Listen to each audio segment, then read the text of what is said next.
Welcome to episode 145 of Timm Talk, the podcast about the DC animated universe co-created by Bruce Timm. I am Chris Lord. I'm Cameron Dexter. And this week we got a couple episodes of Static Shock. We got Robert's boyfriend. Yep. Girlfriend. That's the one that I meant to say. Yep. A little Freudian slip over there. Robert's girlfriend. The return of Rubberband Man. Plus we'll be talking about some news and a little bit of Red Sun, too. Yeah. The animation came out, which we went and saw. So, but starting things off, Cameron, you just watched the Scoop trailer. I did. I'm genuinely shocked that you hadn't seen it yet. So the first minute of the trailer, I was thinking, like, I've seen this because it's all reused footage. Yeah, it's all stuff we've seen in the previous trailer. But then they started adding new stuff. I'm so excited for this movie. It looks adorable. I am a little worried that they might be trying to shoehorn in too much of like a Hanna-Barbera universe setup, because obviously we're having the Scoob Gang. They just showed Dick Dastardly is going to appear in it. Yeah. Obviously we have Blue Falcon and Dynomutt in there. We know Tracy Morgan is going to voice Captain Caveman. Oh, that's right. He's So going he's to be in it, and I'm sure we're going to get cameos to like 2 or 3 other things they haven't announced. I'm going to guess we're going to have like my first assumption is we're going to see a matinee sign. Is that the right thing? When you go to like a concert and it has the sign, a marquee sign. Thank you. Yeah. A marquee sign for either Jabberjaw or for Josie and the Pussycats. What about El Kabang? El Kabong. Thank you, that one. I would love an El Kabong. They might be like watching El Kabong on TV because he's a Western dog. Is he? Not a dog. What is he? He's a horse. Yes. Right. Yeah. No, because then what's the Kung Fu dog? Oh, Hong Kong Phooey. Thank you. They were supposed to get a Hong Kong Phooey movie like 8 years ago. Well, that's also not too long after when they did the Underdog movie, which... And yeah, very underperformed. Yeah. Because for me, I don't know why they did with Underdog. They made the voice Jason Lee, who's fine. I like Jason Lee a lot, but it's like Underdog has this really distinctive voice. Like, why would you not... even also back when that movie came out, Jason Lee was not a household name. I mean, he's still not really even now. But I mean, like, you know, he makes sense as a good voice actor for things. But I'm just like, it's not the Underdog voice. Yeah. You got to do it. And at least with this, you know, like all the characters kind of sound like themselves. Like Will Forte is definitely doing a Shaggy impression. And I think he's doing a pretty good job. Yeah. I mean, I'm disappointed it's not still Matthew Lillard. He's so good at it. Yeah. And I would be curious to know if they even reached out to him. I feel like they would have. I feel like he's not doing enough. I suspect not. I think that they... You think they wanted a whole revamp? Yeah, I mean, they were going for just like full stunt casting here. I mean, like, I love that Zac Efron's doing Fred. I think he's great. Yeah. But he just sounds like Zac Efron. Right. But also, I see it though. No, it works. Like, it totally, like, it's a really good choice. Yeah. But I mean, okay, so I'm curious, what about this got you super excited, the trailer? Just Scooby-Doo. Just because it's Scooby-Doo? Just because it's Scooby-Doo, yeah. Because I watched it and I felt like it was no different than any other... Like, it seemed like I was watching the trailer for the Lorax. Like... Yeah. It just... Oh, sorry, to jump one more back. It's going to be Jabberjaw... No, sorry, it's not going to be either of those. It's going to be the Hex Girls. Like, if we're going to get a cameo, it's going to be the Hex Girls. Okay. Sorry. Foolish of me to forget the most popular band in the Scoobyverse. How dare you? How dare you, sir? Yeah. It was the entry point for many men and women to understand their sexual attraction to the goth phase. Phase I never went through, so could you ever see me being goth? I can neither see you being goth nor being attracted to goth. Nope, not my jam. No. You didn't watch enough Hex Girls growing up. Did you have a goth phase? I had an emo phase. I need to see photos of your emo phase. Goth phase, not as... Because I had a uniform all through middle school and high school, so I didn't have the opportunity to wear a lot of black. We had to wear tan khakis and a red or white shirt, button-down shirt all through middle school. God. This trailer to me just felt a little bit generic. Like, the music choices felt like... Again, like, it reminded me of watching the trailer for the Lorax. I'm like, okay, like, I like this. These characters. Who's animating this? Is it Blue Sky? It's Warner Brothers. So right, yeah. Okay, yeah. But I mean, and obviously, Illumination did Lorax. They do all the Dr. Seuss stuff. But you watch this stuff and like, oh, it just felt like you're taking something that has its own really distinct personality and you're just making it a little bit generic. Like I didn't at the end of this wasn't like, oh, this felt like a Scooby movie at all. I was like, oh, it just looks like another generic animated movie. Okay. I'm obviously will end up seeing it. Yeah, I'm gonna make you see it. Yeah, I mean, you're not gonna make me see it. This isn't fucking Fast and the Furious. Like I actually want to see this movie, mostly. Yeah. But yeah, it left me a little just tepid, I think, where I was expecting to be something a little bit warmer. That's fair. I mean, you heard my audio commentary of, are we going to see Captain Caveman? Are we going to see... I know, I was excited just to like hopefully see something else. Yeah. I'm kind of okay with him holding back on some of that, though. Same, yeah. Yeah. Like, I think it helps that you have to put in Dick Dastardly and Blue Falcon just to establish what they're doing there. Mm-hmm. But yeah, I'm excited to see what other stuff they like throw in there randomly. Yeah. Which would be good. I'm also very excited because we're going to get Muttley, who's one of my all-time favorite characters. Do we know who's doing the laugh? I don't know, but like his laugh is iconic. So that's how my dad laughs. My mom always calls my dad good. Muttley. So I've always just had a special love for Muttley. So no, I don't know. Hopefully it's fun. Speaking of Fast and Furious. Oh God. Why? Did you see Dominic Toretto drop off his version of the Batmobile in that new teaser? Oh yes. Nice segue. Thank well you. Done. Yeah. No, I did see Matt Reeves' reveal of the new Batmobile. The new Fast and Furious themed Batmobile? Yeah, it basically just looks like one of Dom Toretto's Challengers. Yeah. What are your thoughts on it? It looks like it's from Fast and Furious. Yeah, a little bit. I mean, the front image is cool. I like so we had like him standing next to it. Then we had the back shot where it's just a decked out normal car. The front feels like they just kind of squished the design of the BTOS. Okay, a little bit, yeah. Which I don't like very much because it just looks like a normal car. That's the thing, is it does just kind of look like a normal car, but it has this like big exposed like crazy jet engine shoved into the back of it. Mm-hmm. And still a lot of red tints. Stop with the red tinting. I know. I hate to say this, but the more aesthetic material I'm getting out of this, the less excited I am for the movie. And I know that's me being like super nitpicky nerd, and as we established last week, apparently I'm just like... I mean, you do have one... Two... How many? I only have 2 Batmobiles on display at the moment. No, sorry, 4. 2 of which, though, are the 1960s ones on display. But also on my dining room table next to it is the massive 89 Batmobile Lego and the little one on top of it. Exactly. And there's actually the BTOS Hot Wheels is on my desk. So 5 Batmobiles on display. We'll call it 7, just really. Just from where I'm sitting. Look, so as a big car person, as a big Batman fan, like the Batmobile is probably part of the reason I love Batman so much. Is like, because there's always that intersection that happens. And I guess the reason I'm a little bit skeptical on this one is it just feels like everything is a proto design. Mm-hmm. Like the suit feels like a proto suit. I mean, I like the Bat-Cycle because that actually looks just like a normal motorcycle with like the bat ears on it, which that's kind of typical for how Batman's been in the past. But with this, yeah, it just kind of looks like a muscle car that they've shoved a jet engine into. Yeah. And well, everything about the look we've seen so far, because I think it's been confirmed this is year 2, Batman year 2. Yeah. So it feels like everything is being handmade by him. And so instead of using his military branch of Wayne Industries. Right. And so something I did see that actually made me be a little more accepting of the design was someone pointed out that it looks like someone other than a billionaire could have built it. Yeah. Which is actually a really good point. Like if you really stop and think about all the gadgets and the toys and the Bat-Wing and the Batmobile and stuff like that, you go like, there's a very limited number of people who could probably have the financing to do this.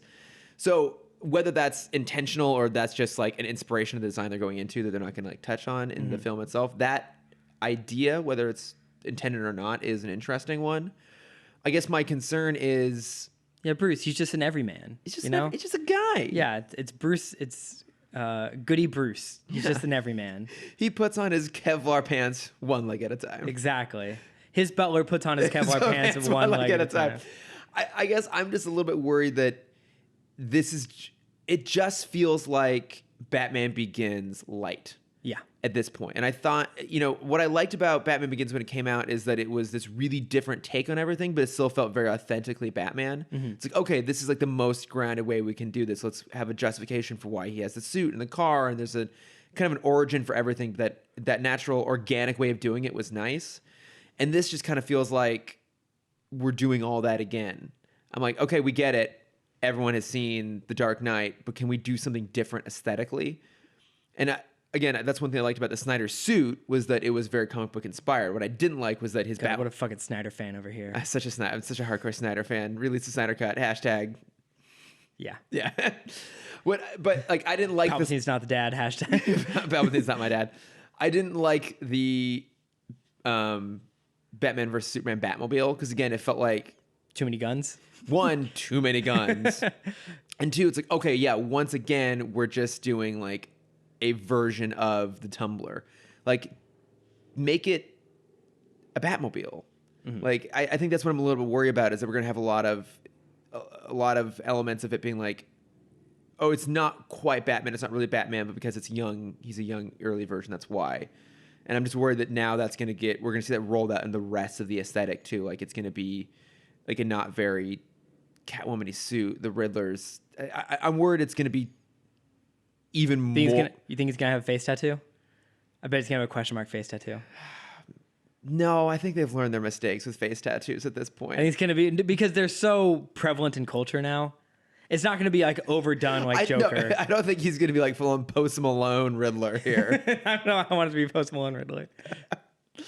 I'm just a little bit worried that this movie is going out of its way to be realistic. And we've already done that once before, and I wanted to see something different this time around. Yeah. So now my very important question for you revolving the Batmobile. How do you think the doors are going to open? Is it going to be normal? Do they? Normal doors this way? Is it going to be like the DeLorean doors where the Gullwing doors? Yeah. I think they're just normal doors. Is it going to be the reverse door where the stupid cars that open? The suicide doors? Yeah. Yeah. I think it's just going to be normal doors. I don't think so. He's too rich for normal doors. But how else could they do it? Like that roof is razor thin. There's no room for gull wings built into it. You don't know that. There's movie magic. Or do you think it's like the drawstring curtain analogy we had last week, where the door just like, and then he just walks like roll up doors. Yeah, it's garage just doors. A bead door. Yeah. A bead door. Very practical. Yeah. Yeah, I think I'm pretty sure he's just stunted in the 70s. He can't get out. Or actually, here's what I'm hoping for: is that it's like Dukes of Hazzard style, and they're welded shut. It's every time he has to go through the window. He has to like climb in and out of it every single time, like shimmy his way. It gets stuck on the various Rob Liefeld-esque belts he's got strapped along his leg. Yeah. Oh no, he has to. He takes off all the straps and belts, throws them out the window first, then jumps out. Hides behind the Batmobile to put everything back on. He's like climbing out head first, like half his torso is hanging out, his legs still in there. Yeah. It's like, hang on, I'll be right there. Give me a minute. That's why he needs Robin so quickly to help him get out of the window. But he's still not gonna unweld his door. He's just gonna build in an ejector seat so that as he's getting close to the crime, he just launches Robin at the criminals. Yeah. Just to bowl them over, and then eventually he shows up. Exactly. Now that I'm here for. Mm-hmm. What was there was like the joke that I saw this week of Alfred talking to Bruce, and he's like, Bruce, you made your costume all dark and mysterious. Why is that? I was like, so the villains can't hit me. Mm-hmm. It's like, oh, you made Robin's suit so bright and flamboyant. Why did you do that? So the villains won't hit me. So the villains won't shoot me. Yeah. Yep. It's like, you're a sneaky one, Batman. I don't know. Now, it'll still be interesting. But, I mean, speaking of The Dark Knight, Christian Bale, apparently, at least according to Tessa Thompson, is going to be the villain in Thor Love and Thunder. Mm-hmm. That's super interesting. Yeah, because I guess the last time he played like a villainous character would have been American Beauty. Right? Yeah, I guess so. Yeah, that would be the last time he played. I mean, he's not a villain, but he's an asshole in the movie where he's brothers with Wahlberg. What was that movie? Oh, The Fighter. The Fighter. But he's like, I mean, he's sympathetic. He's a sympathetic asshole. Yeah. Yeah, that's a good movie. Mm-hmm. That's a good. He's really good. We talked about Warrior recently. I think like last time we talked about Warrior. Yeah, Warrior's great. It's great, isn't it? I don't know. I mean, this is interesting. Like, I think had I not seen Ford versus Ferrari, I would have been more confused. But that was the first time I've ever seen him having fun on screen. I'm very curious how he'll get along with Taika.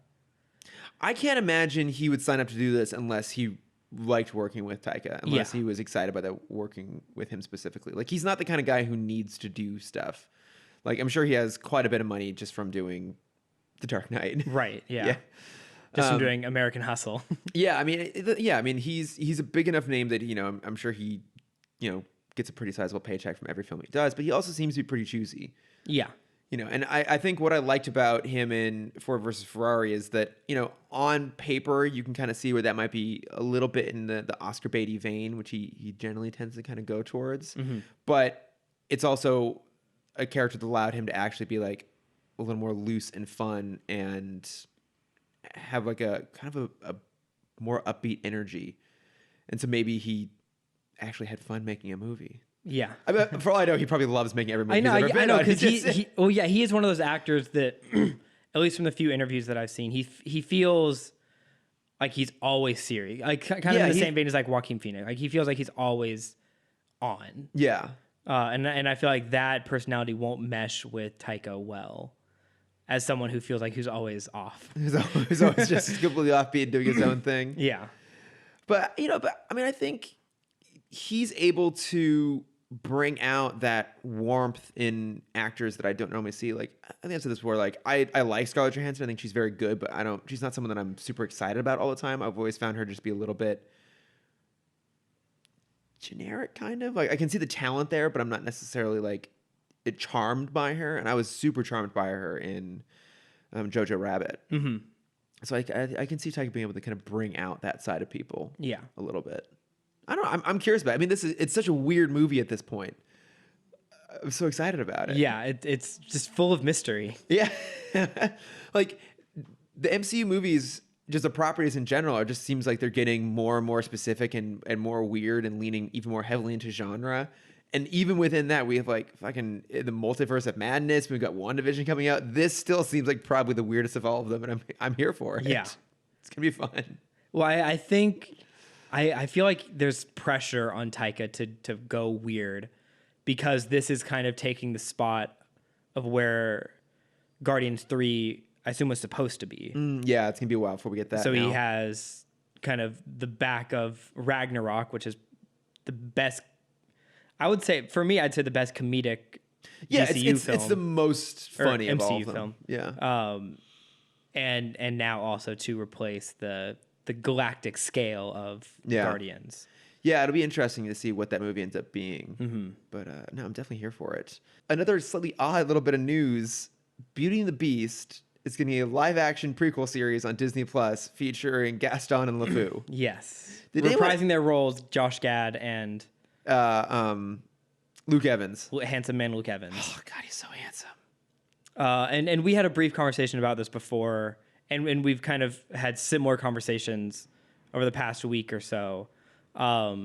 Disney has confirmed LeFou's character is gay. Yeah. How much do you think that will play into a Disney Plus show, if at all? I'm going to go with very little. I'm going to go with little to none for a couple of reasons. One, even their inclusion of that in the movie was pretty lackluster. Disney... It was like a footnote. Yes. But it was a footnote which was only made more egregious by how much they emphasized it. Agreed. In the lead up to the film itself.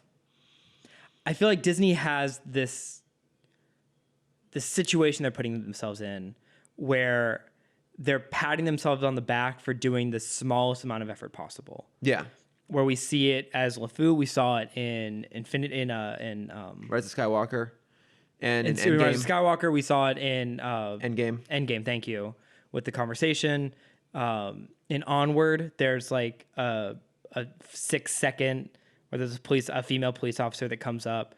He's like, "Oh, I need to call my girlfriend about this." Yeah, and like you see it on screen, and you just like, for me at least, I see the shareholders just being like, "Oh, good job. Hey, you, great job. That was good. Yeah. Good. We did it. All right, on to the next one." So here's thank you for allowing me a platform to bring up my soapbox here. I'm Yes. gonna stand up on top of here. So look, anything is better than nothing. Right. But little moments like that, like, so the way that there's kind of rolling this out is basically like they're including it in very passing references in a way that's designed to make it seem like it's just a normal part of the world, which is obviously how the real world is done. But you don't really get credit for doing the little things unless you've done the big things first. Mm-hmm. Like, you don't get credit for making glancing allusions to gay characters if you actually haven't had a prominently gay character featured anywhere before. Now, my understanding is that we're going to get that with the Eternals, that it's going to be like an actual gay couple, two men, which is great. We'll see how that actually plays out. Like, my understanding about the creatives over at Marvel, like Kevin Feige, but also Victoria Alonso, who's like kind of there's like a kind of trifecta up at the top of people. She's one of them. I was actually able to listen to her speak within the last year at an event, and she's super fun, super charming. But you know, she's a lesbian, and so for her, representation is huge, and so she's been a big push for that. And I really genuinely believe like Marvel wants that to happen. I think maybe Disney's been pushing back on them a little bit because they're afraid of fucking middle America or whatever. But I'm very grateful we're going to get that, but like, you got to actually have a gay character first. And what's a little bit concerning, and the reason I don't think we're going to see a lot in the Disney Plus series, is you just remind me again today that Love Victor, not Victor, the Russian parody of Love Simon that we were getting. Love Victor, that what was supposed to be the Disney Plus show is getting pushed to Hulu. Yes, and they did make an announcement about it, of kind of the like, it's too mature for a Disney Plus series and for the Disney brand, which is bullshit because of everything that's on Freeform. Yeah, I know. And I think some of the Freeform stuff is even up on Disney Plus. I meant to double check beforehand. I don't remember how much is up, but I do think there's a few shows that cross over. But also, they're just being like picky choosy where they want. Like, all the Simpsons. Yeah. Is up on there, and all of Marvel, and we've talked about this before, that Marvel isn't super sexualized, and it's very PG-13. It's like the most PG-13 ever. But you know, like, there's little bits of like comments here and there, and jokes and some references and stuff like that. Like, they're fully capable of being like dipping their toes into that water. They're just being choosy about what they want to do, and so pushing it onto Hulu means that maybe more people see it. I don't know the subscriber numbers in terms of Hulu versus Disney Plus, but I think the people who that show matters to the most are probably going to be on Disney Plus more so than Hulu to begin with. That matters most to like young kids and teenagers who need to see someone like them on their own shows. Right. And I think the other big problem that comes with that is the level of advertising. There's 100 new Hulu originals that don't get any time in the limelight. Whereas when Disney Plus gets a new show, it's all that's talked about for weeks and months. Yeah. Well, and the platform is by comparison relatively small, and so much of what's on there is back catalog that it's really easy to prominently feature something like, hey, this is the new thing that's on here, because the new content is kind of just slowly trickling out. So yeah, a new show on Disney Plus literally on the platform itself is going to get far more eyeballs than it would be on Hulu, even if there are more subscribers for Hulu. Yes, but then talking about that, we have an interesting kind of flip side of that conversation of Disney Plus putting itself in this very specific spot where I'm going to call it the like Netflix Kids of streaming platforms now. Where they're trying so hard to cater, to that middle America, to that younger audience. Where we had a tweet come out about a week ago from Lizzie McGuire herself, Hilary Duff, asking Disney and trying to get fan support to move the Lizzie show that has been pushed back from Disney Plus to Hulu to make an actual show that still resonates with fans, but you can't make a show about a 30-year-old woman on a kid-friendly platform. No, you just can't. Like, it it doesn't work. And still have the same like emotional stories that the original Lizzie McGuire had. You need to actually talk about real adult things. And yeah, you needed the right platform to do it. Yeah.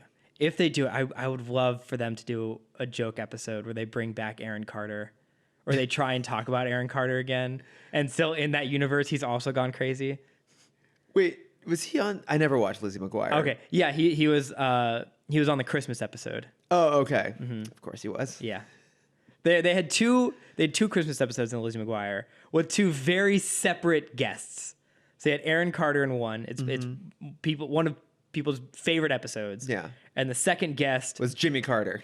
Was Steven Tyler. Oh, okay. What? Somehow your real answer was more absurd than my joke answer. Steven Tyler. Because his daughter was a huge fan and she wanted to be on the show. I'm assuming not Liv Tyler. Not Liv Tyler. No. It's a younger daughter. Yes. So the younger daughter was on the show as Lizzie's one episode friend. Yeah. Who wanted to meet Steven Tyler, who was playing Santa Claus. Oh my, there's so many levels to that. I don't even know where to begin. Yeah. I think I'm just going to not. Just going to skip right past it. That's fair.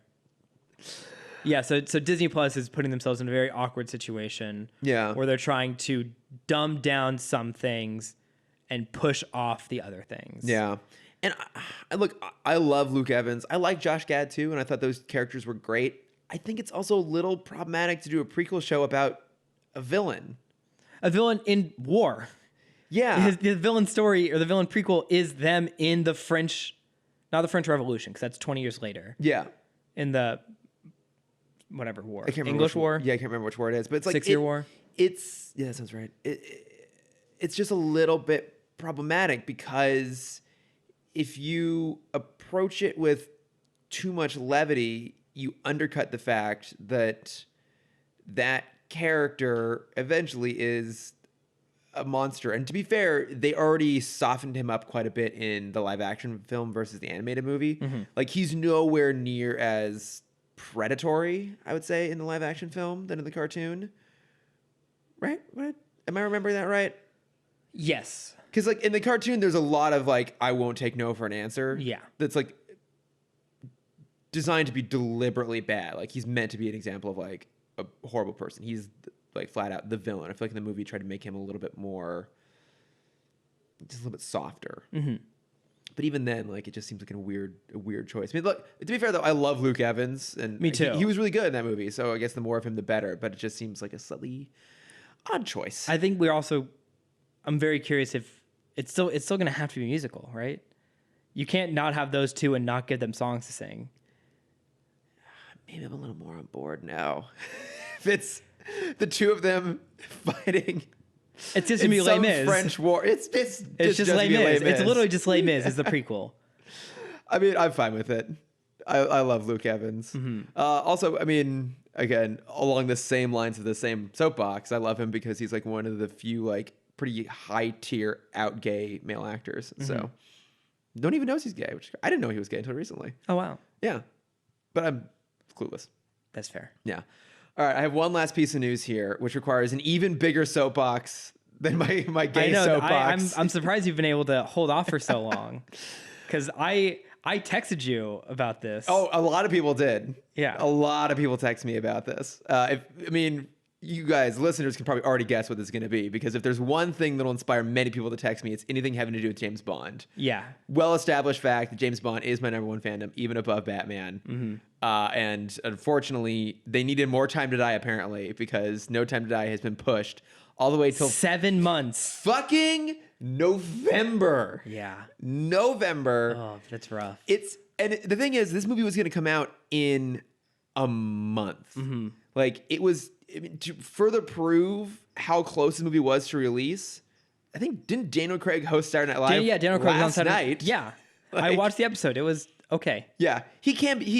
He is funny. He's definitely capable of funny, but he just got to like write well for him. Which did you watch any of it? No, yet? I have not watched it. There's one segment I think you'll like, and it's the SNL cast writing themselves into a James Bond scene. That would be pretty fun. Okay. And it's part of his monologue. Okay. I think that was probably the only, for me, that was kind of the only standout sketch from last night.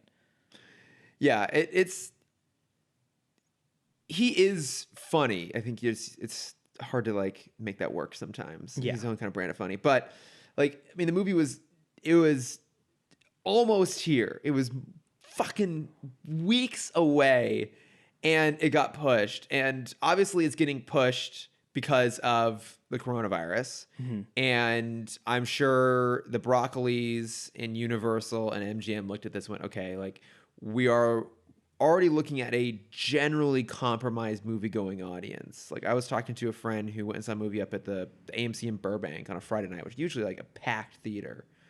He said it was dead empty. Like people aren't going out as much. People aren't going to theater. So one, it's already compromised. Two, a severely compromised box office, likely in China, which is now a huge, huge market. Mm-hmm. Arguably, maybe most theaters or most studios' primary concern in terms of markets. So they looked at this, and also compromised in Europe too. I mean, like Italy's under quarantine, parts of it right now. So they looked at this and went, okay, we're going to have a severely compromised box office. So they took the gamble of taking, I've read two figures, either 130 or the other one is $50 million loss by pushing it this far. But I guess the idea is that you would more than make up for that by having a less compromised box office. Yeah, and aiming for the Thanksgiving crowd. And putting out a time when Bond films have traditionally come out. They usually come out around, or at least the last few have usually come out around the November Thanksgiving timeline. Mm-hmm. So, look, in a lot of ways, it makes sense. So, quick question on that $50 million. Is that just on, like, where does that money coming from? What is... I don't know specifically. If I were to guess, I would say they're going to have to put that into an additional round of marketing. Yeah, that was my thought. Of print and advertising. It probably is going to have to come to, like, I mean, this is probably a small factor in that, but I mean, having to cancel and reschedule a press tour, which would be part of the marketing. Yeah. But not necessarily like just strict print and advertising. I think that's probably also part of it too. Mm-hmm. There's maybe that figure also factors in competition. Mm-hmm. That I think there was really nothing else coming out around that time that was going to really compete with Bond. There's one movie that was coming out a week before that I'd like to talk about. Okay, which one? Mulan. Oh, okay, right, yeah. Because if we want to talk about movies that are being pushed back from coronavirus, I'm surprised Mulan is still going through. Because I think Mulan is specifically made for the Chinese market. Yeah. I think it's going to do okay in America, down. but it is meant the way it's directed, written, it's closer to the original Ballad of Fa Mulan, the 6th century story, which I did weird research on this week. It's bizarre. Why is that weird for you? It's not for me. That's true. For me, it's not. But yeah, this is a movie that is so focused on getting that audience. Yeah.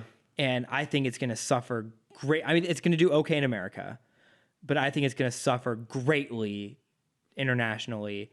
And I don't see it breaking. I think this might be the first live action remake, excluding Dumbo, to not break $1 billion. Yeah. And I think shareholders are going to see that, just see the number and not see the situation. And they're going to make big changes from it. Yeah, it is a little bit surprising that they're not pushing it. I guess, I don't know if Disney has anywhere else they could push it, though. I mean, at this point, they release more movies than anybody else. Mm-hmm. But we have 3 back-to-back-to-back movies coming out right now, with Onward just coming out, Mulan coming out in 2.5 weeks, and then Artemis Fowl. Which no one's going to see. Right, coming out. And one more after that is coming out a month after that. And then New Mutants is coming out right after that. Yeah, but New Mutants... Oh, and Black Widow's in there, too. Yeah, Black Widow's in there somewhere. I mean, I would say that Onward and I guess those Mulan are the two that are the closest in terms of demographics. That they're so close. That is a little bit surprising. I honestly think they're just struggling for windows. Mm-hmm. I mean, you think about it, like, we're now, like, beating a dead horse here in terms of, like, criticizing some of Disney's choices, but...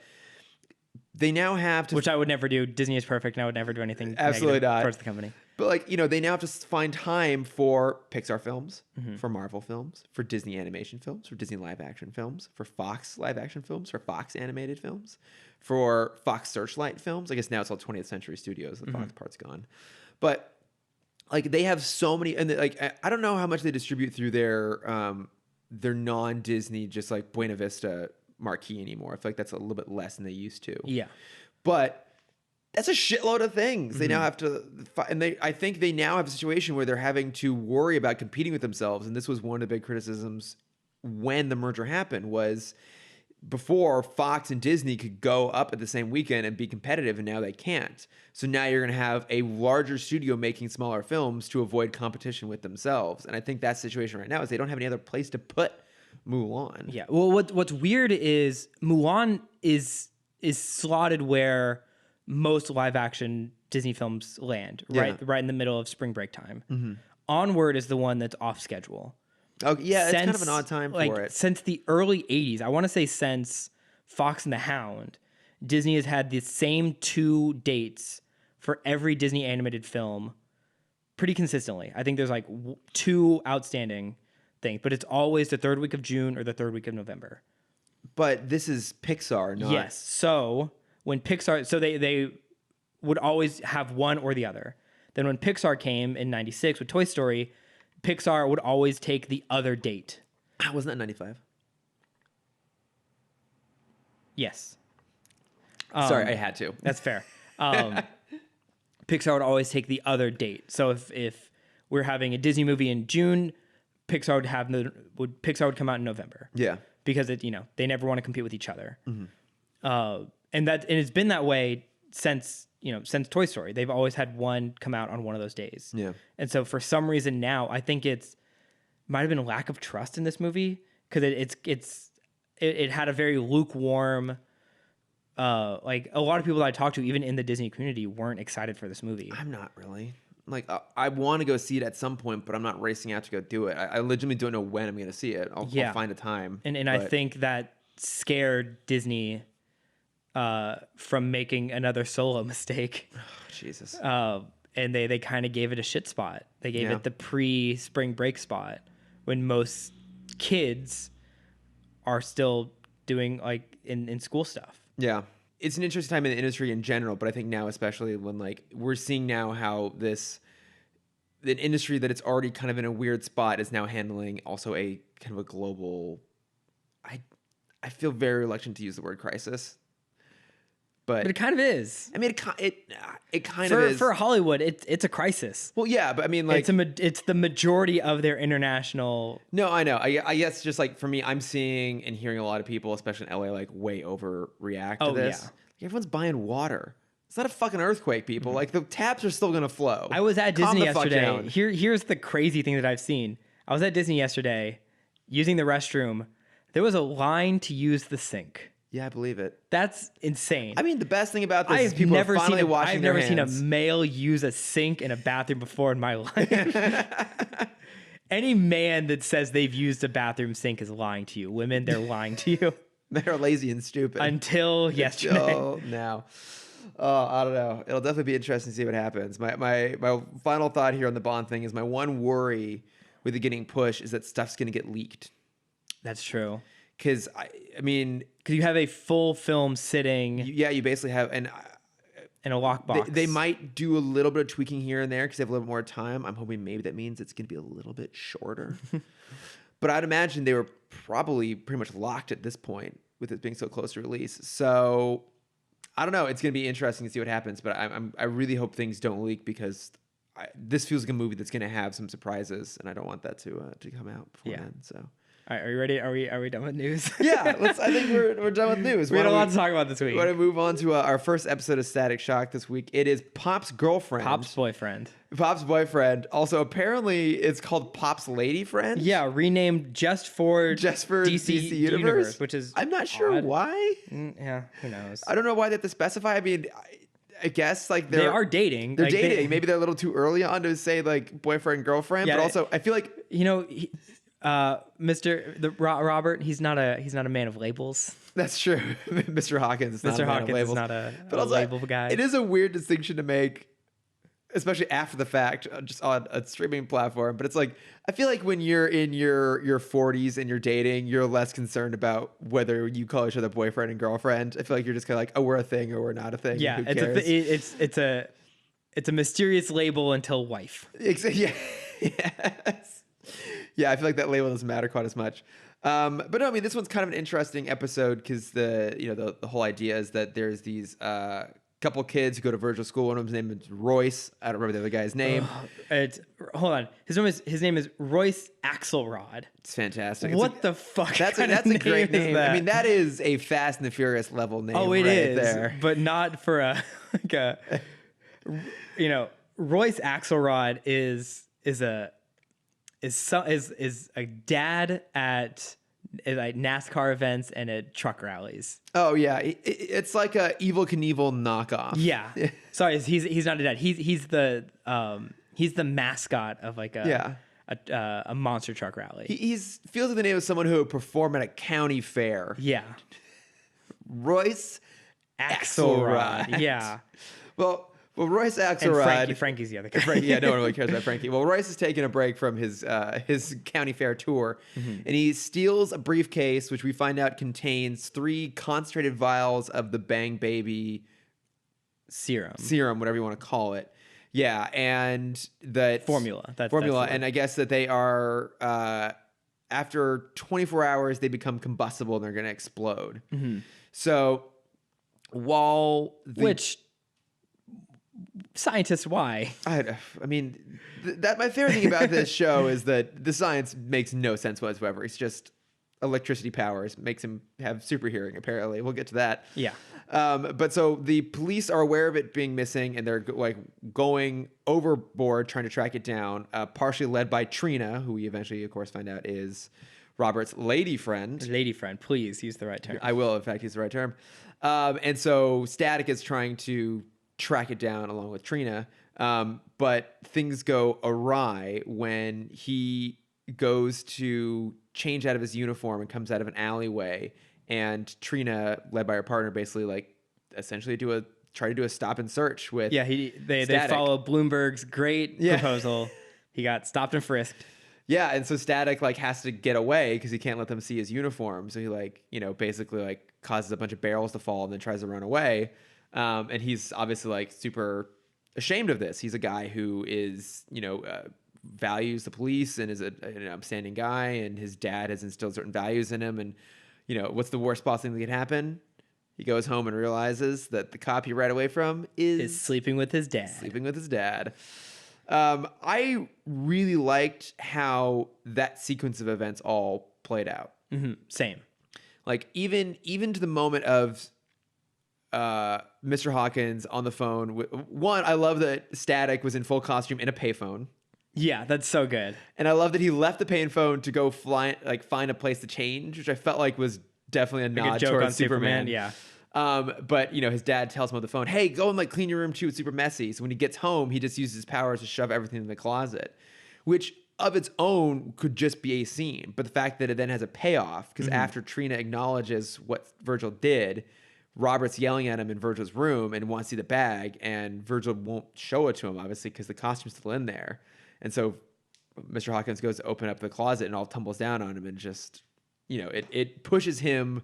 I think that's probably the angriest you've ever seen him, right? Oh, yeah, absolutely. By far. And he, still being a very composed, intelligent, empathetic guy, chooses to walk away rather than like really lose his temper, which also then saves, Virgil from having to explain the costume. Yeah. But I really like how that sequence played out. I don't know. It's, for me, probably the highlight of the episode, but also probably one of the highlights of the season, just in terms of that dynamic between Trina and the dad and Virgil. Yeah. Yeah, I agree. They set everything up really well.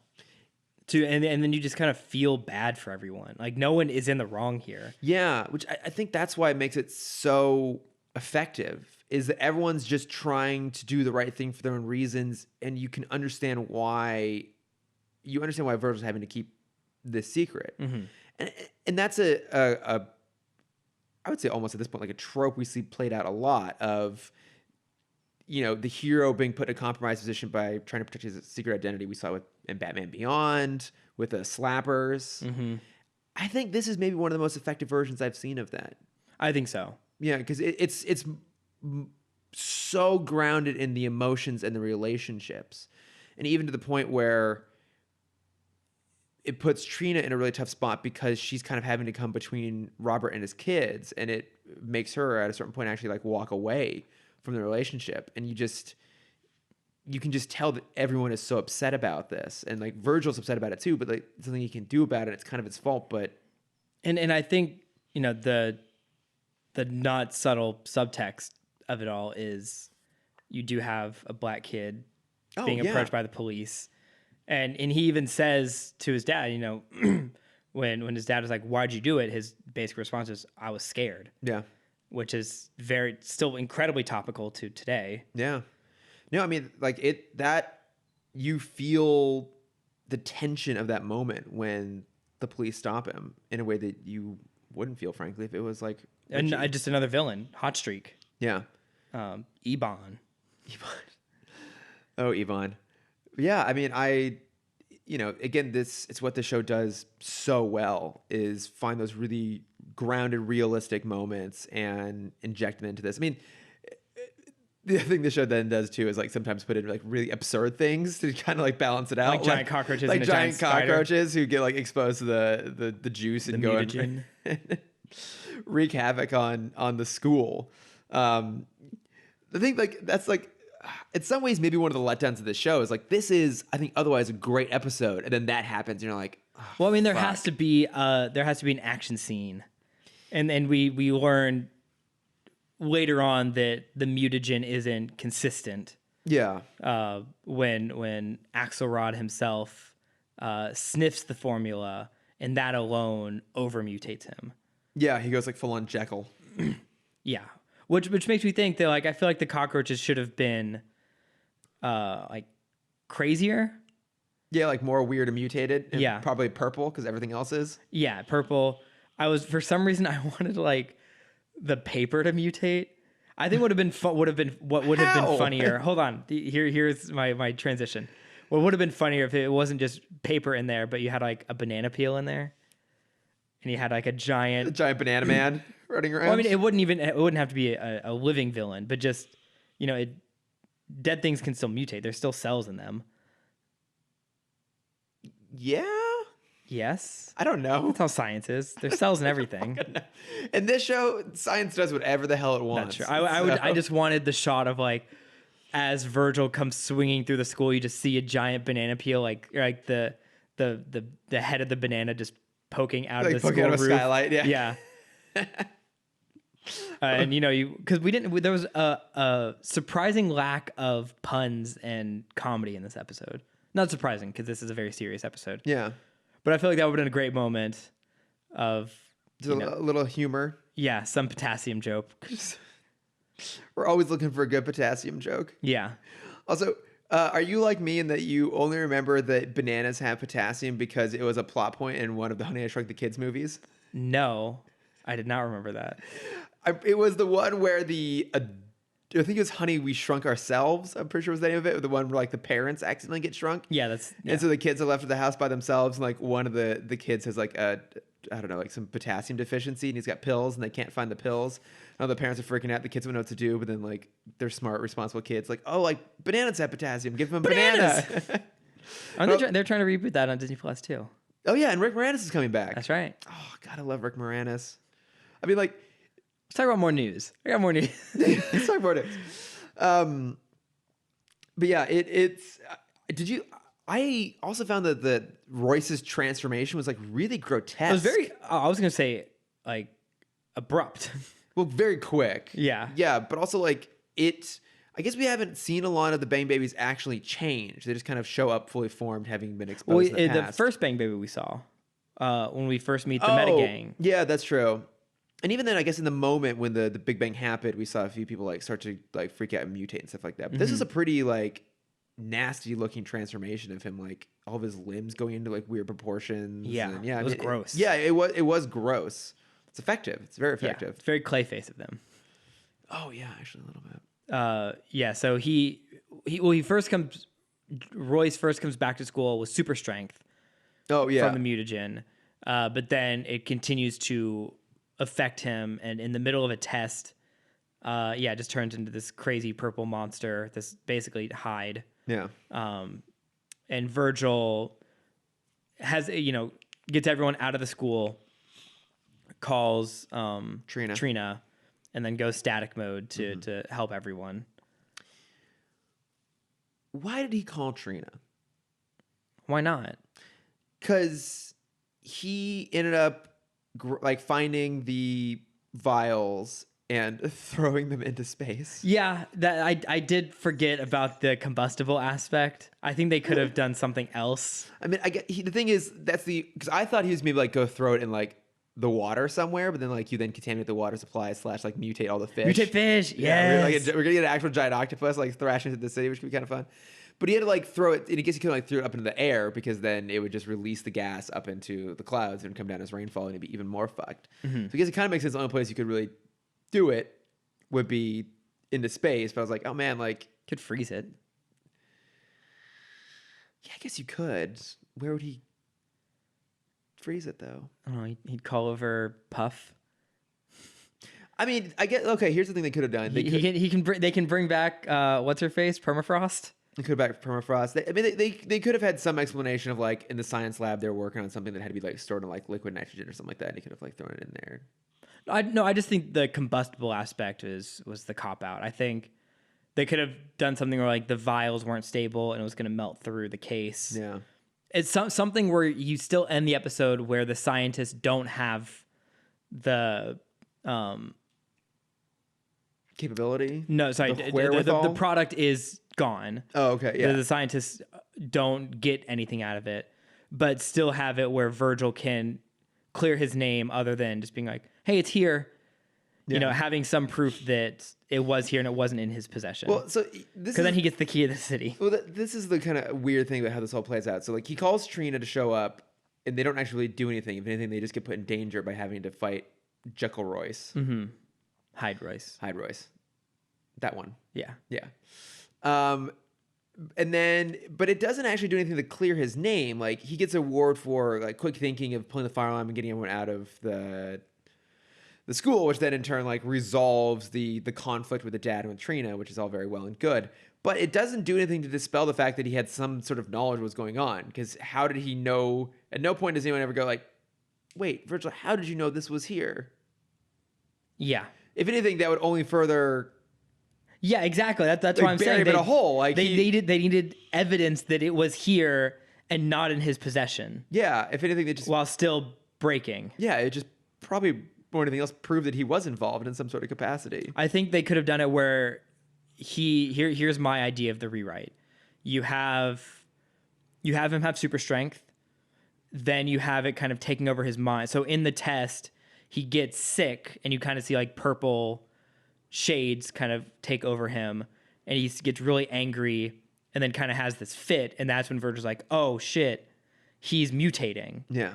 So then you go to the other guy whose name is not important. Yeah. You're hey, give me the case. I know you guys have it, and what's going on to him is going to happen to the rest of the school if we don't get this out now. Mm-hmm. So then you have the case. Here you go. You don't even need the combustible part. They just need, the scientists just need it. Yeah.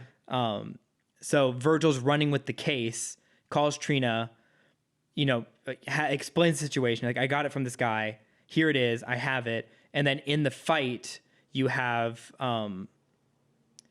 before he turns all Hyde, you have Axelrod break the case in anger, in the midst of a fight.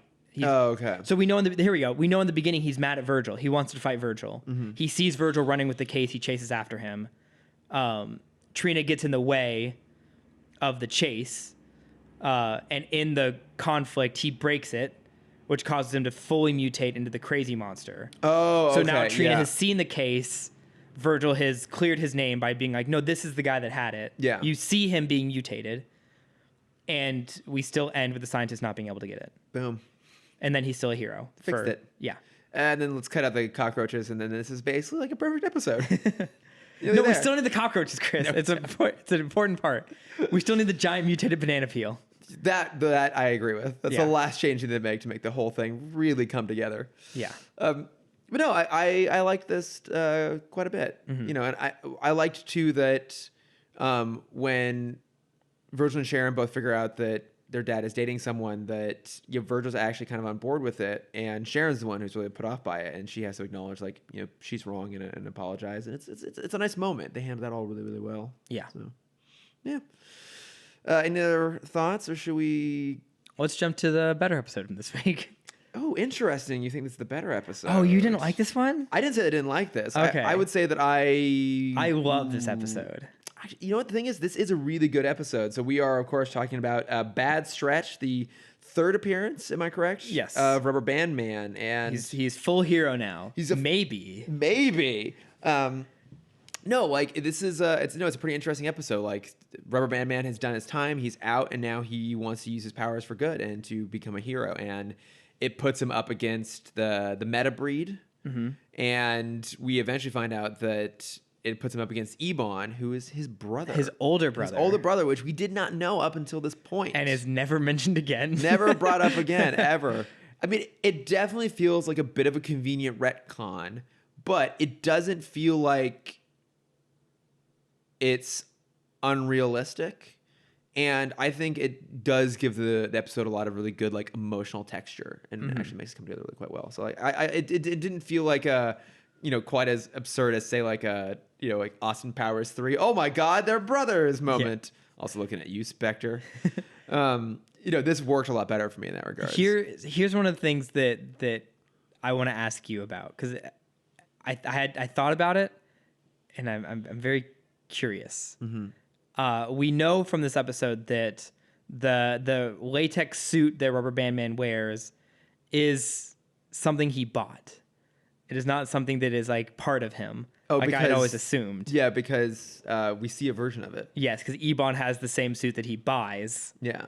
So does that mean when Rubberband Man is in his Atom state, is he folding the suit inside himself constantly? Yes. So when he transforms, he just unravels it? I think, yeah. So, okay, so with that, we see him have a couple costumes, a couple outfits. Okay. Does he have an entire wardrobe just folded into himself constantly? Yeah. When he turns into a trench coat? Because it's a blue trench coat. I guess he just has to turn into his blue costume and then fold himself into the shape of a trench coat. I don't like this thing. Does he do laundry ever? I don't think so. No, I don't think he does either. Unless his insides like clean the clothes for him. Do they get dirty? Does he They're have latex? Does he have insides? Does he eat? Have we ever seen him? I don't think we ever see him eat. I was gonna say I think we saw him at the burger place, but I don't. Yeah, we saw him at what's the not Fat Burger? Oh, Burger Jester, Burger, whatever. Yeah, whatever. Yeah. In the very first episode, we saw him at the burger joint because Richie and Virgil are listening to the new rap song. Yeah. While he's in the back and he throws a hissy fit. No, that's right. Yeah. So I guess he does. But we didn't see him eat. We just saw him there. Maybe he puts up on a show. So it's just a ruse. Maybe he's just got like sacks inside his body now that just like stand in for like generic like general organs. Like maybe he's just got like a digestive sac and a clothes sac. Yeah. And a laundry sac. Great. I don't like this. It's never worth trying to unpack the science in any of these episodes. I mean, this episode literally starts with Richie inventing a low frequency sonic tracker that Virgil can somehow hear because he can like electrify his ears to hear radio signals, I guess. Yeah, that makes sense. Where's the wrong science in that? No, it's all perfect. Completely flawless. Yeah. Yeah, it's a little bit odd. And Virgil playing cat's cradle with a wire. I mean, you can get I mean, he's electrifying it, so yeah, he can make it more malleable. What is it? Because what? Oh, is it tungsten? Is that the metal that's inside light bulbs? The filament? Yes. I guess you can get it thin enough that it would behave more like a loose string than a wire. Okay. It's a little silly. It's science. It's kind of a fun moment. They can bring it No, back. I do like it. Yeah, they bring it back because I later. thought it was just like a normal cat's cradle thing, and then he's like, "Oh no, it's a wire." Yeah.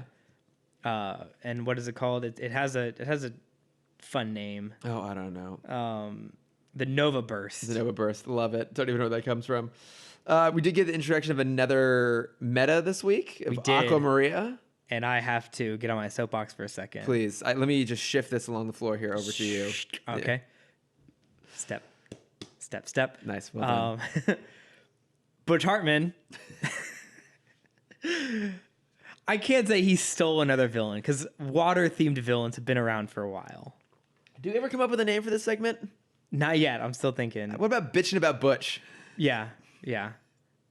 Bitching about Butch is good. Yeah. The Butch box. Nope. No. Yeah, we'll go bitching about Butch. Yep. I love Butch Hartman. I want that to be clear. I love do. Danny Phantom. I love Fairly Odd Parents. I'm okay with Tough Puppy. Not even going to go there. So we have Aqua Maria in this episode. Very shortly after Aqua Maria makes her appearance in Fairly Odd Parents, not in Danny Phantom this time, in Fairly Odd Parents, we have a character introduced with one of my favorite character names, H2 Olga. So good. So good. Who is the exact same character. Yeah. Butch, I don't like having to call you out on these things. I love you. I appreciate you. You made a lot of great stuff. We're starting to see the cracks. Great artist steal. That's fine. Yeah. So Picasso said it. Yeah. But he stole that from Leonardo. the Ninja Turtle, Leonardo, yeah. Who in turn definitely stole it from Donatello. Oh, for sure. Yeah. Donatello's the smart one of that bunch. Yeah, and I mean that can go all the way back to Pluto at this point. Who just heard it from some drunk. Exactly. It's just some some drunk Greek guy hanging out on a pylon. But yeah, no, like Aqua Maria is kind of fun. Like, you know, and it's clever. Like Ebon is basically going out there trying to recruit more people for the meta breed. He wants Aqua Maria because her powers will be a good foil Static, yeah. against Static, because that happened of like she like basically like takes him out, and then Rubberband Man shows up to save the day, and then gets all of the attention and the press media. And Static is jealous. So many fans, so many adoring fans, all female except one, except for Marvin. Yep. But I like that Static is jealous, and that's why he's opposed to Rubberband Man actually being a hero. Like, it really does come down to jealousy. I mean, Sharon even says, you know, like, oh, you know, Adam, Rubberband Man, is like not a bad guy. He's just turning into a self-centered jerk. But you know all about that, don't you, Virgil? Yeah. And even Richie at one point calls him out. It's like, are you sure it's, you know, not just your jealousy that's making you doubt this? Yeah, I mean, Static is the hero of Dakota. Yeah. And now, you know, it happens with every hero. There's always someone else that comes in. Yeah. Who's younger, more attractive, just as good at animating as the other person, but no one understands that. Fucking Brian. Anything personal you want to get off your chest here? Not at all. Also, the thing, because I was thinking about that, like, there's always the hero, like, it's jealous of, like, the younger, hotter, newer, better hero. I love that Batman never got jealous of Dick Grayson. Right. Yeah. Instead, he just slept with his girlfriend. Yeah, I mean, he may have done that in multiple iterations. Yeah. Too. But to be fair, I did see someone really got the last laugh of that. He did. I did see someone post a couple comic panels on Instagram or on Twitter, and it was Nightwing fooling around with Catwoman. Oh. So it all, you know, yeah, it's happened in both ways. Mm-hmm. Yeah, Batman doesn't get jealous. No. Even though Nightwing is definitely hotter. I mean, how can he? He's always lived in Alfred's shadow. That's true. He doesn't get jealous because there's always been someone better than him. That's true. I mean, Alfred is the greatest Batman character of them all. Exactly. Well established. But yeah, so they're trying to expand the meta breed, and then Ebon takes it very personal that Rubberband Man is working against him because, of course, they are, in fact, brothers. Which, like, also that they start to, like, tease that over the course of the episode. Yeah. Like, it's like, how could you do this to me? You're so awful. And like, okay, they have some sort of connection. Maybe they're friends, something going on. And then when they finally acknowledge, it's like, yeah, and you're my brother. Like, it really, it works. The punch is there. I agree. I think I love the whole story because then you have Static trying to capture Ebon, and Rubberband Man lets him get away, which causes a lot of flack and is Yeah, everyone turns against him now. Yeah. All of a sudden, the police are after him. But the one thing that I didn't like was that Rubberband Man was able to beat him on his own. I think it would have been a great moment where, I think they would be evenly matched because they have similar-esque powers, I guess. Yeah. Or they certainly portray Ebon's powers in a way to make it seem reminiscent of Rubberband Man. Yeah. To then be able to explain how just Ebon putting on a rubber suit would allow him to impersonate Rubberband Man. Yeah. But I think it would have been nice if Rubberband Man was like Static, finish him off. Just like to show that trust. Yeah, if they had to work together, I think it would have been a bit more interesting. Yeah. But still, love the episode. Love every time Shiv and Talon are on. I think they're two of my favorites. And of course, our favorite. Oh, Carbondillo? Armadillon. /Armadillon. Armadillon. Love him. Yeah. I also loved that Static actually had a pretty clever way of defeating the Metabreed this time around when they're attacking the Best Buy, basically. And Talon's flying after him, screeching at him. He throws on a couple of headphones, and then as she goes to screech, puts some microphones in her face, and then the feedback resonates throughout the store and takes them all out. Mm-hmm. Super clever, actually. Yeah, that's smart. Because a lot of times he just does things he later on throws a fridge at them. He throws a fridge at them, or at one point in this episode he uses electrolysis to basically destroy Aqua Maria. And then talk about that. He basically. So he uses electrolysis, which is the process by which water is separated back out into its component, hydrogen and oxygen. I'm pretty sure then if you just let the loose hydrogen and oxygen go into the atmosphere, they don't recombine. Right, yeah, he just into a cloud. Her. Yeah, he basically kills her, and then she comes back to life because the two gases condense back into each other, and then she rains into a puddle and reforms once again. Mm-hmm. That does not hold up as well as just throwing some microphones in front of a screeching bird banshee. Here's what I think happened. I think one of the writers' kids was in chemistry class. I think so. And learned about it that day. Mm-hmm. And he's like, we can use that. Hey, there's something here. Yeah. I also loved that when Static goes to confront the Metabreed at what is essentially an old Chuck E. Cheese. Yeah, and he uses the animatronics. Use the animatronics against them. But that Ebon tries to kill him by throwing him through a portal to hell? I think it's just to a volcano. Where?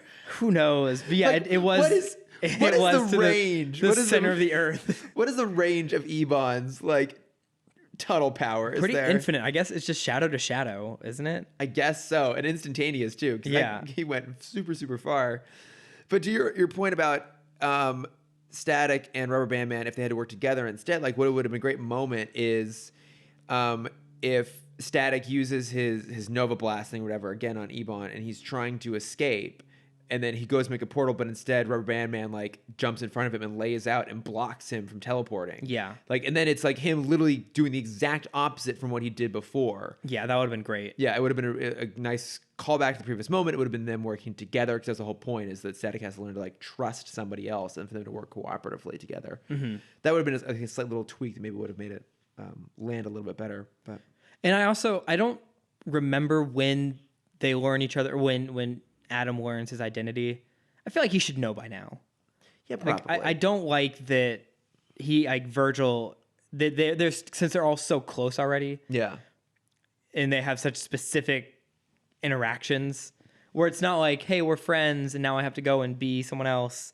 It's no, you're dating my sister. Yeah. But we're also enemies / frenemies. Yeah, we're face to face all the time.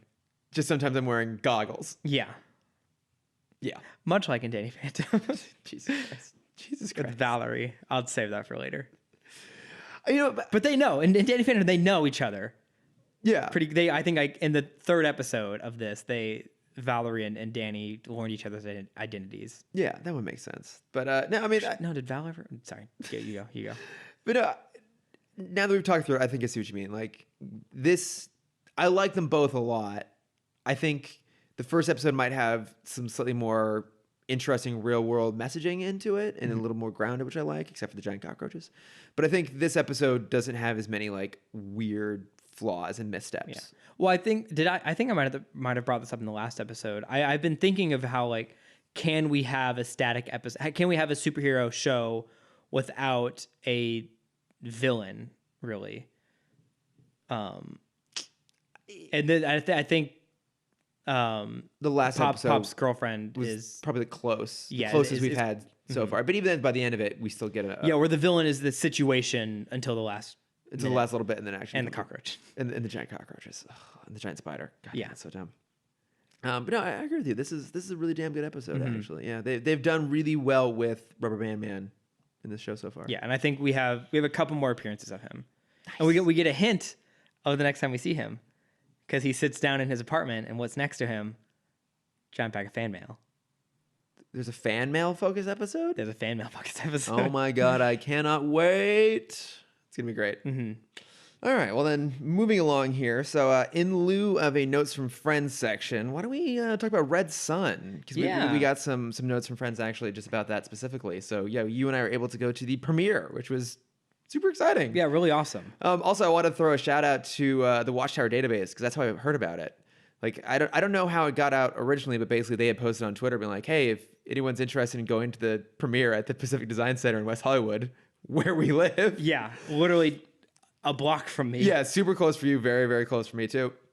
Yeah, you can just basically, all we had to do is just like email this email address. I guess the profile's referred to as Jimmy Olsen, who kind of like does these sort of premiere things. I hadn't heard about any of this, but it's basically just like name, address, how many tickets, and where you heard it from. So yeah, I heard it from the DCA Watchtower. So thanks guys for cluing us in on this. But no, I mean, it was super fun to get to go. We got to see the movie, got to see a panel with the major cast it was crew pretty afterwards. intimate. There were probably 200 people there. Yeah, it was small. It was a small venue, and yeah, I mean, good movie, good panel. I mean, what did you think overall? You've read Red Sun. I have read. You've made me read Red Sun. Yes, that's you pestered me for months to read Red Sun. Wasn't it worth it? It was. It was a good comic. It's a great comic. It's probably one of the best Superman comics. Yeah, I loved the movie. I think we've talked about this before. Their Elseworld stories are usually the ones that do better because they're not stuck in that kind of mediocrity that is the normal MC or DC animated movies.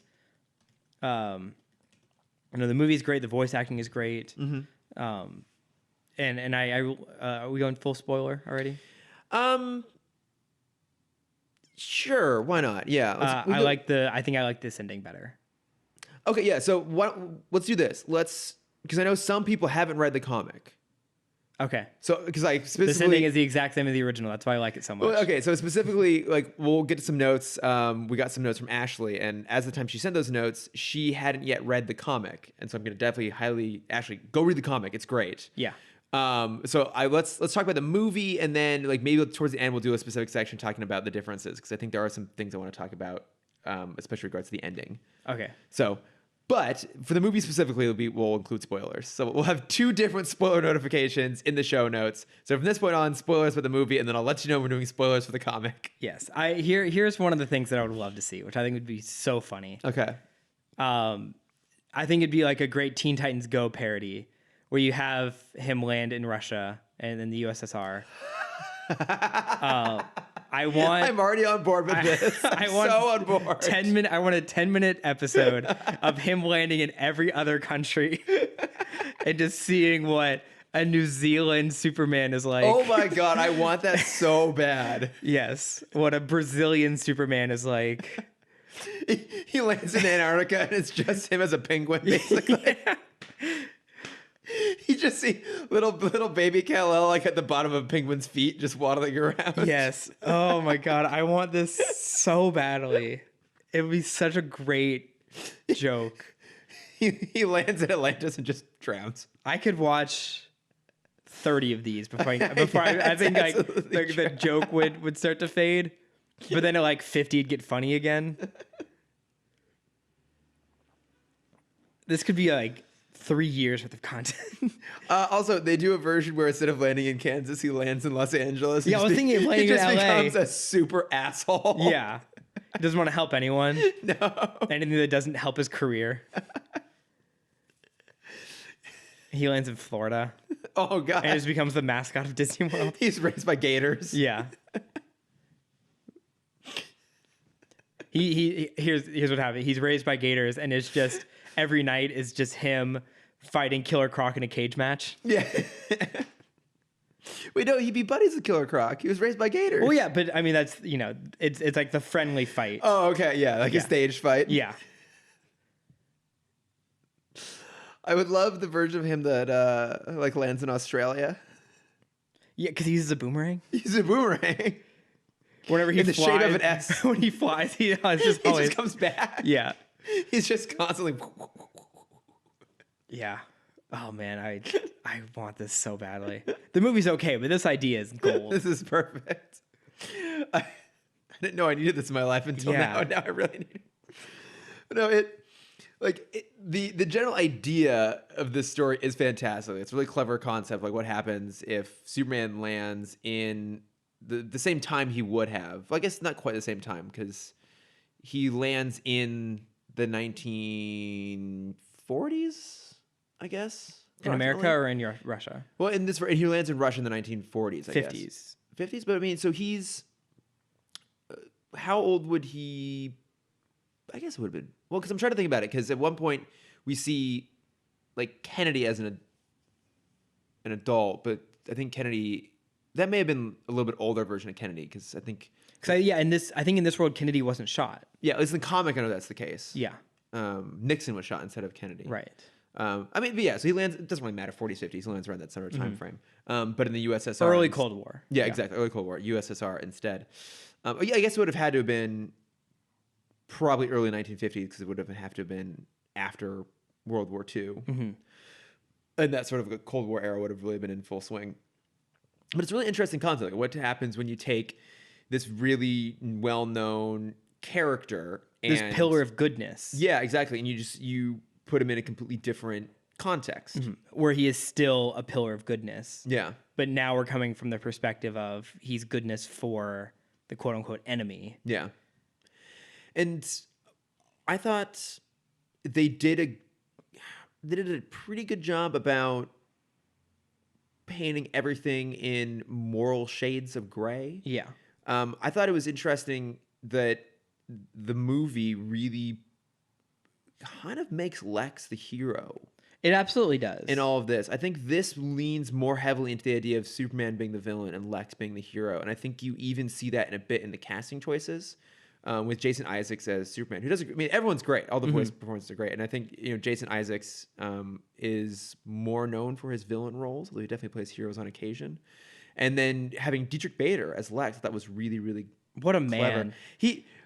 Tangent here on this. Like, he was part of the panel, obviously, because it was all the major voice cast. And that man is so charming. He has such a charisma. He really is. Where when he walked on stage, just like you felt the audience just get like giddy. He's just so affable. Mm-hmm. Like we were talking to the car afterwards, and like for me, I knew him from the Drew Carey Show long before I knew him for his voiceover work. And the Drew Carey Show, he plays kind of an idiot. And what you don't get from that, what you get from him as an actual person, is that he has this I don't know how to describe, like this composure. He's so eloquent. He's so charming. He's so composed. Like he just, he'll get a question and he'll have this really thoughtful, meaningful, like funny answer completely off the cuff. Yeah. And it feels just effortless. It's absolutely effortless. And, you put him on stage with Jason Isaacs, who's just very kind of classically handsome, very charming, English gentleman. And also knows how to handle this kind of crowd. This kind of crowd. I mean, he's done Harry Potter, he's done all kinds of stuff. And Dietrich Bader, for me at least, out-charmed Jason Isaacs, which I didn't know was possible to do. And for me, before I kind of got to know him a little better through his work, Dietrich Bader was always the B-list, what's his face for me? Who's Krunk? Whose name I just forgot. Oh, Patrick Warburton. Oh, yes. He did the voice of Kronk on... Did he do the TV show version of Kronk? Or did you just sing in... No. I always... Because they have that similar kind of just like very deep voice. Oh, okay. They feel a similar... And they have a similar look. Yeah. So I always saw Dietrich Bader as the B-list Warburton. Okay, that makes sense. I always loved Patrick Warburton so much. No, that's a fair comparison, yeah. But no, he's fantastic. I really like how they utilize that sort of persona, and they definitely portray Lex as more of like the hero. He does, but he's still super cocky about it. He's super arrogant, yeah. And they, I think they actually give more substantial meaning to his relationship with Lois than maybe in the comic. Like you kind of buy their relationship a little bit more here. You kind of get why she's still around with him all the time. I don't know. I thought that he was kind of like the standout voice performance there. I thought it was interesting too because like it is a politically aware film. Yeah.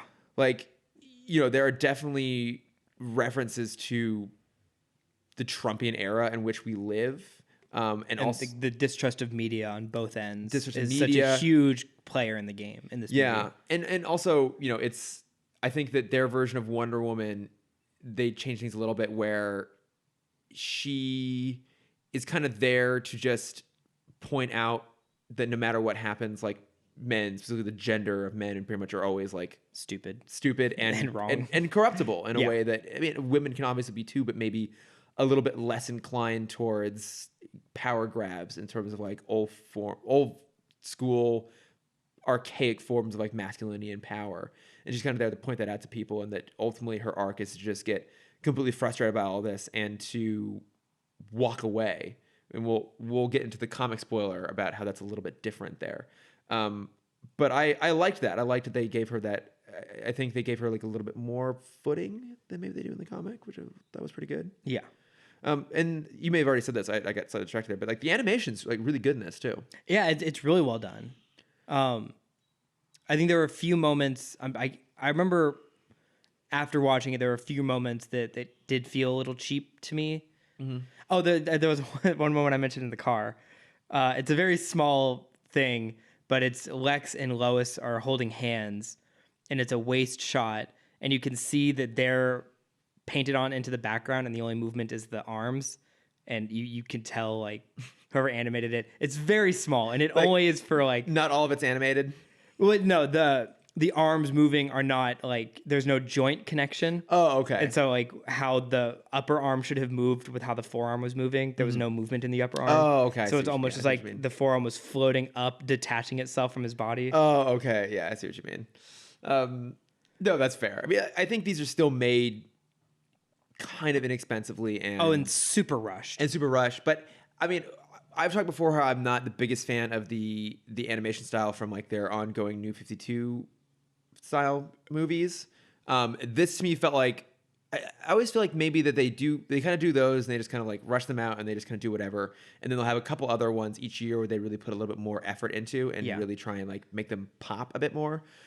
Even though they're part of the New 52 verse, I thought that the Death and Reign of Superman were kind of those. I think those are a little more substantial in their design.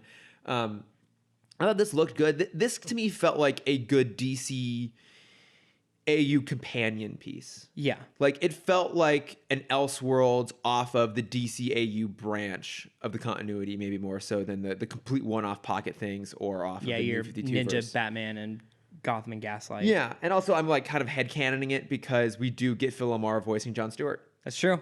Yeah. So I mean, not that that's enough alone, but it's a pretty good step towards it. But I thought that was fun. I also loved, and I mentioned this too after we saw it, that a lot of the background characters or character designs that were used in BTOS and Justice League, I think I recognized a few from Mask the Phantasm specifically. Like they're not really doing anything; they're just kind of hanging out in the background. But there are definitely some familiar faces kind of tucked in back there, and it just, I don't know, for me that helped give it some of that texture of feeling like kind of connected to DC. AU, but I highly recommend it. I think it's really excellent if you're a fan of this, which if you're not, why the fuck are you listening to us? Yeah. Thanks, Mom, for listening. But no, it's good. I think it's well worth a watch. I think they really, put in a lot of effort in. If you are a fan of the comic, I think it does a lot of it justice, and I think it changes enough to make it feel like its own distinct thing a little bit.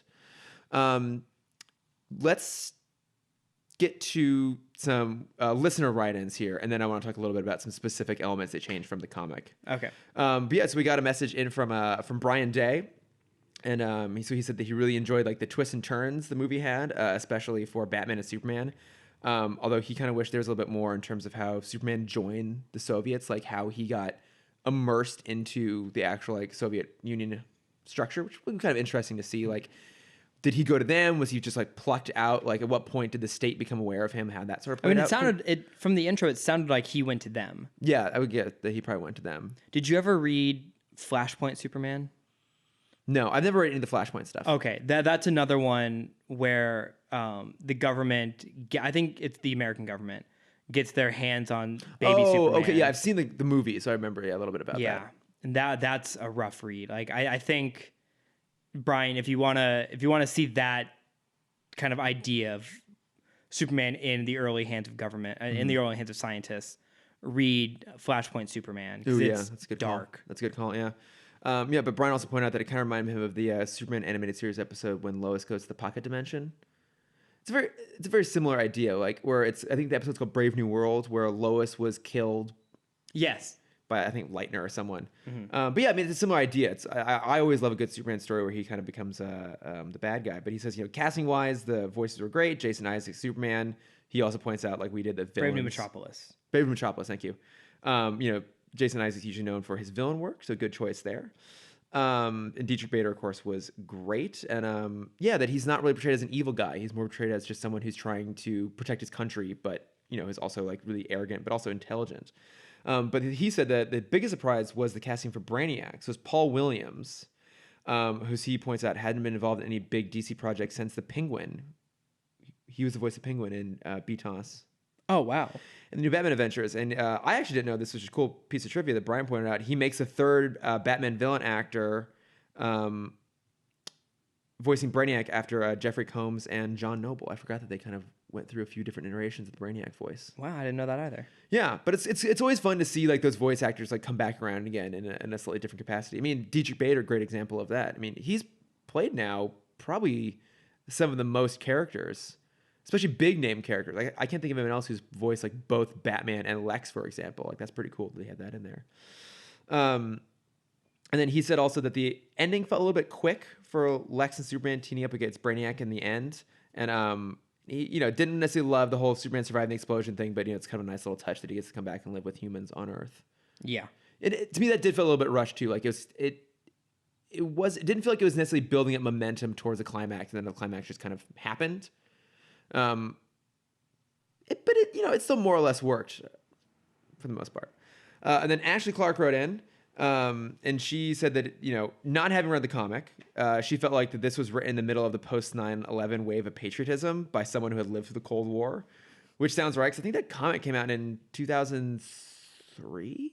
I'll want to say 2003, 2004. Right, yeah. But yeah, I mean, I would absolutely agree with that. I think the story in general tends to maybe favor 2003. Yeah, the American superpower in a way that maybe doesn't hold up quite so well now.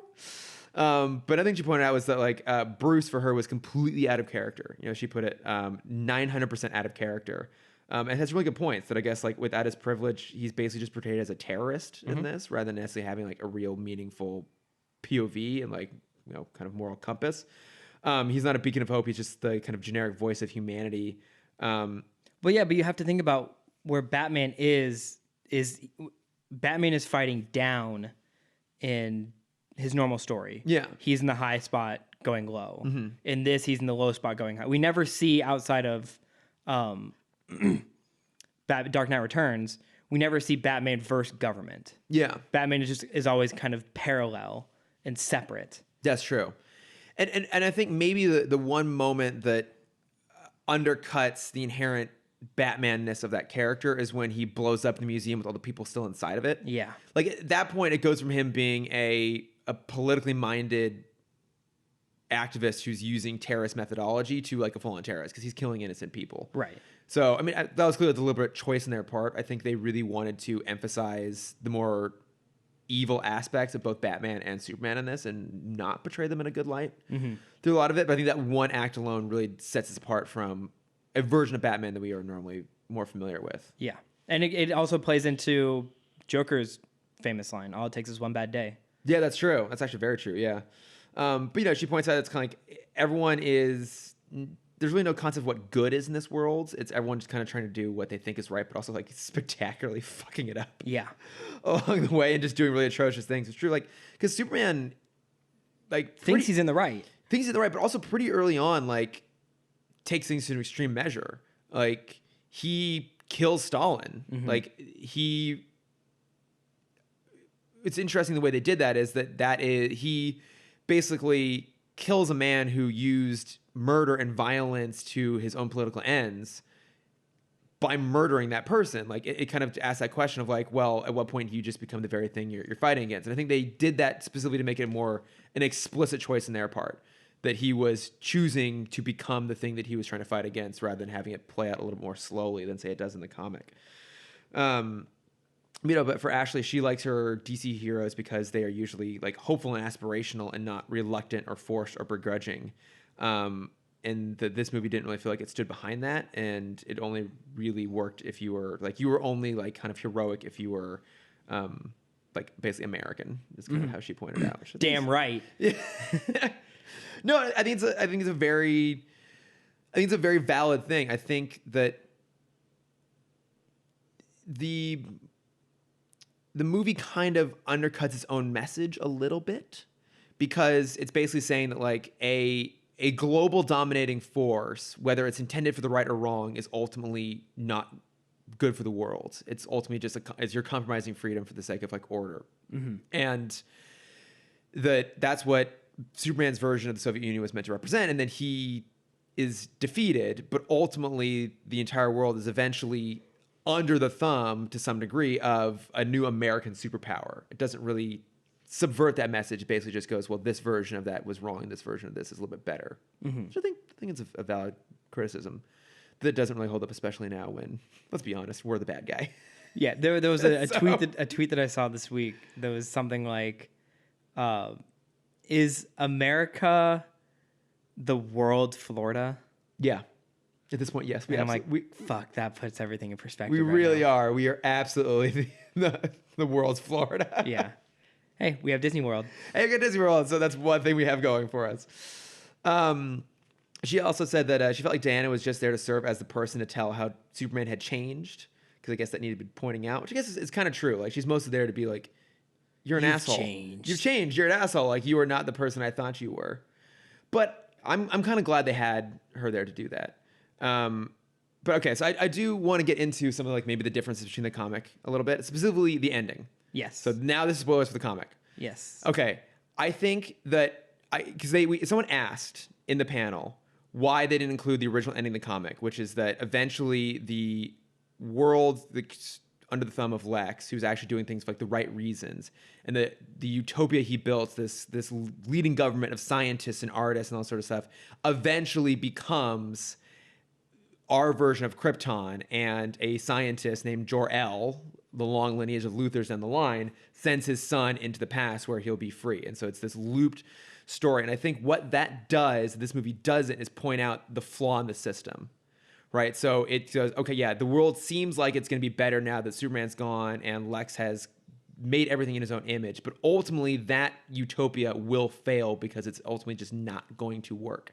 Because it's the hubris and the arrogance of the government and the leaders that make them blind to the impending destruction of the planet, the same way it was with Krypton. Yeah. So ultimately, the experiment's a failure, and it's this idea of like the inevitability of no matter what happens, it's ultimately not going to work out. Yeah, we're always fucked. No matter we're always what. fucked. It's a much more nihilistic perspective, but I think by removing that, and they even acknowledge they removed it for practical reasons, just trying to make that sequence work was hard, just in terms of the visualization. Yeah, of there's it. so much you have to animate. There's so much you have to animate. I totally get all that, and it gives this more of like, oh god, the motorcycle's back, a concrete, happier ending.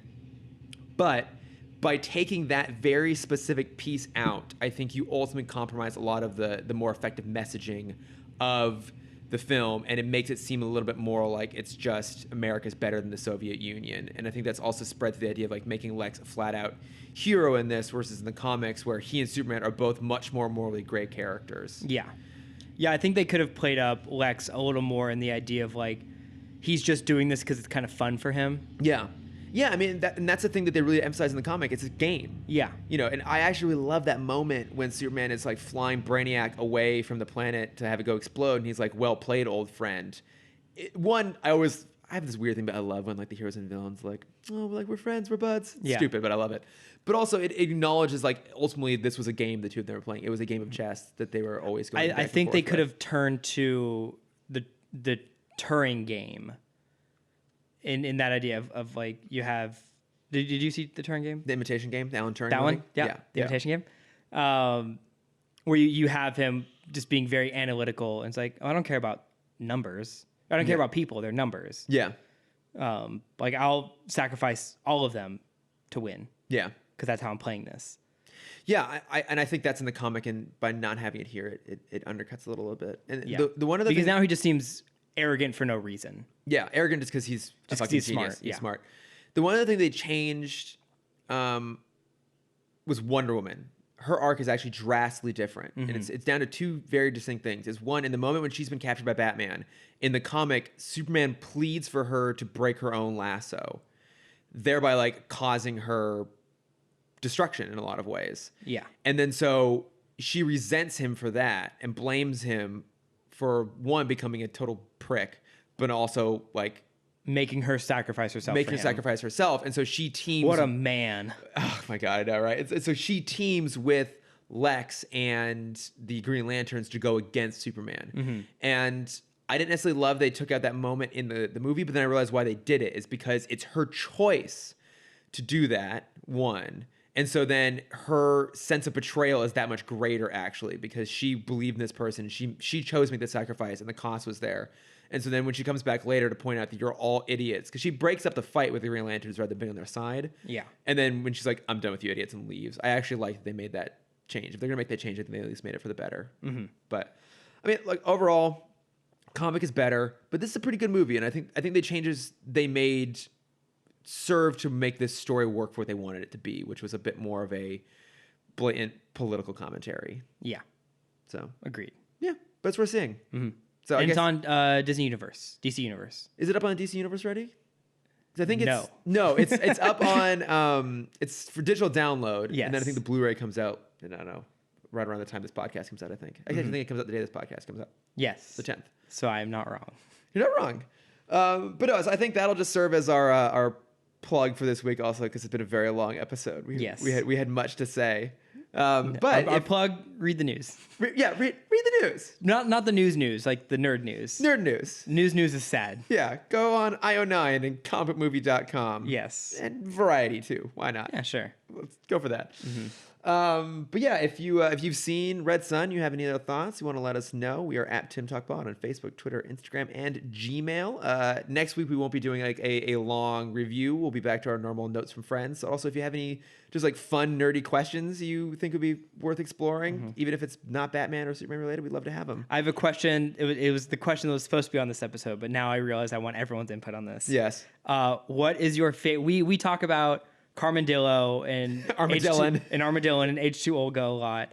What is your favorite hero or villain pun name? Yes. Please send in your recommendations. I have one which I think is the best. Ooh. And I want to see someone take that title from me. Oh, now you're gonna have to give me like 2 weeks. Yes. Before I know, you bastard. Yes.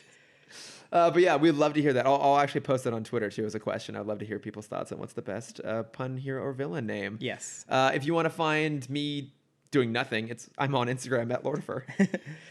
If you want to see my art, which will be updated at some point, you can find that at Cameron.Dexter. And if you want to see my face and all my random adventures, you can find that at CamDexter_adventures. Boom, boom, boom. Yeah. All right. It's been a pleasure, Cameron, as always. Yep. We'll be back in 2 weeks with some I'll more block Static you Shock. out for 2 weeks, and exactly. then I'll see you for 2 hours. Won't talk to you at all. Yeah. Get the fuck out of my apartment. Yep. But we'll be back in 2 weeks with more superhero Static Shock. Whoop, whoop.